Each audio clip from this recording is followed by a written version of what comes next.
Hello Cancer! Welcome dito sa aking channel, Kapalaran 888. Welcome guys. Alamin natin kung anong messages. Vibration, gabay, energy. Ang laki kasi ng barahang to guys.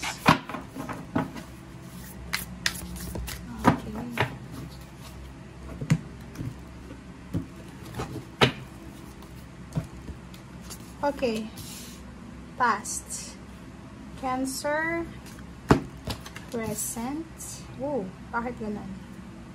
And future, Chariot. Ang galing, no? Ang galing ng baraha mo.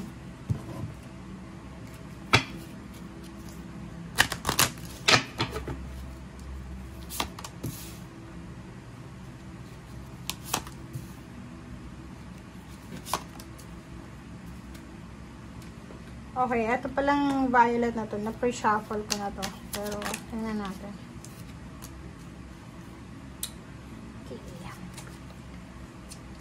Okay, so, Cancer, ito ay para sa yung past.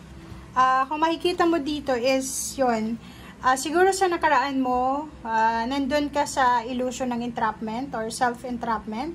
Or pwedeng ikaw ay talagang nakakulong sa isang relationship, trabaho, kontrata, or pwedeng dati kulang ka sa self-confidence na feeling mo helpless ka.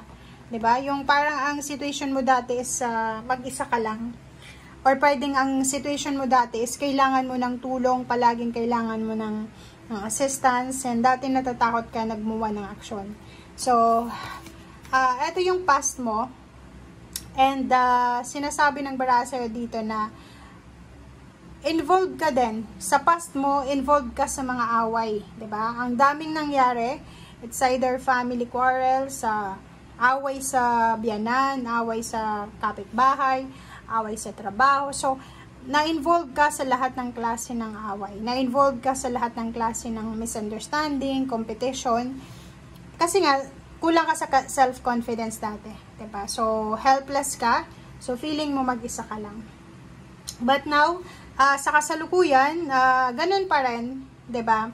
May iba sa inyo dito na yung past nyo is, ang entrapment nyo is kulang kayo sa tulong, parang helpless kayo or kulang yung confidence nyo.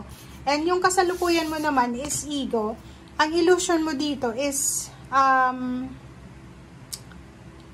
marami kang mga unhealthy habits siguro.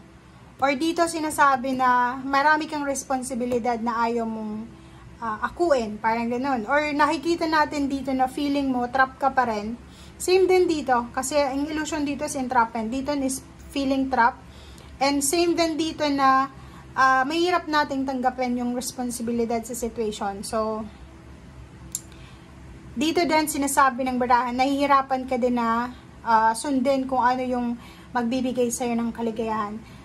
Dito, siguro, bisyo or kung naman ng mga unhealthy habits na ginagawa natin sa ngayon. So, pwedeng dun ka, entrap ka, diba? Nakatrap, kasi diba, pag may bisyo yung tao, mahirap iwasan yun. Okay, so 7. So, eto, yun. Parang ano lang yan, parang sa current na situation mo, iwasan mo to guys. Kasi, okay, nakakatakot yung card mo. Kasi, Cancer, ikaw ay posible, sa nakaraan mo, marami kang naging kaaway. Pero sa kasalukuyan, parang you're 7 of swords. Pwedeng ikaw ay spy, or pwedeng ikaw ay nandun ka sa gitna ng mga taong nag-aaway, sa gitna ng taong nagdidiskusyon. So, medyo nakakatakot kasi hindi mo alam kung ano yung ginagawa mo. So, comment down below. Mahirap pag-comment dito. Kasi, di ba, hindi naman natin alam yung situation. Pero nakikita ko sa'yo dito, mag-iingat ka sa kasalukuyan mong situation. Kasi, hindi maganda yun na, halimbawa, may dalawang taong nag-aaway. For example, magkapatid. Ikaw, kapatid ka rin. Sasabihin mo yung sinabi ng kabila sa isa. Sasabihin mo din yung respond ng isa. So, parang ginagawa mo, ginaganon mo sila. Di ba? Pinag-aaway mo. Or nakikita natin dito na siguro masaya ka dahil sa etong nag-aaway na ito, ikaaway mo dati. Parang ganun. So, parang revenge ito sa'yo kasi yung taong ito na pinaggigitnaan mo ay magkaaway ito ngayon pero magkakampi dati, nakaaway mo. So, parang ganun. So, it's your revenge. And yung future mo dito is Chariot. Sinasabi ng barahan na sa future mo, kung talagang itutuloy mo itong ginagawa mo sa ngayon, kasi walang problema sa'yo, sobrang sipag mo, hardworking ka, hindi ka rin namimili ng trabaho. So, kung ano man itong ginagawa mo sa present situation na trabaho, pwedeng sa future na yan is makukuha mo yung rewards, awards, and magiging maayos yung takbo ng buhay mo sa future. Magiging balance yung mga priorities mo, and the more na makukuha mo yung success or yung public recognition and power, the more na magiging masipag ka, the more na magso-survive ka or mag-strive ka, or the more na magiging determinado ka sa kung ano man to na plano mo sa buhay. And 17, dito, ang ganda na ito. Kasi yun na nga, ang future mo is napaganda, Cancer. Kasi sinasabi ng barahan na maraming magsisimula. It's either new business, new work, new company, new source ng income. Yun, may success dito. May victory in success. May magsisimula. May matatapos sa kontrata. May magsisimula ulit. And itong Chariot na ito, guys, is sobrang ganda kasi marami kang rewards and awards. Or ito naman na rewards and awards, hindi naman to yung literal na awarding ceremony. Hindi, yung lahat ng itinanim mo, ibabalik sa'yo yung binhi. 'Di ba? So, like yung anak mo, for example, yung anak mo yung magbabalik sa'yo ng success, or pwedeng yung trinabaho mo, parang gano'n. So, Nine of Swords, sinasabi ng Baraha dito na ang magiging kalaban mo lang from past, present, and future, especially sa future mo, is yung pagod, 'di ba? Yung mental imbalance, 'di ba? Yung parang hindi ka makatulog sa sobrang pagod mo, hindi ka makatulog dahil sa sobrang stress.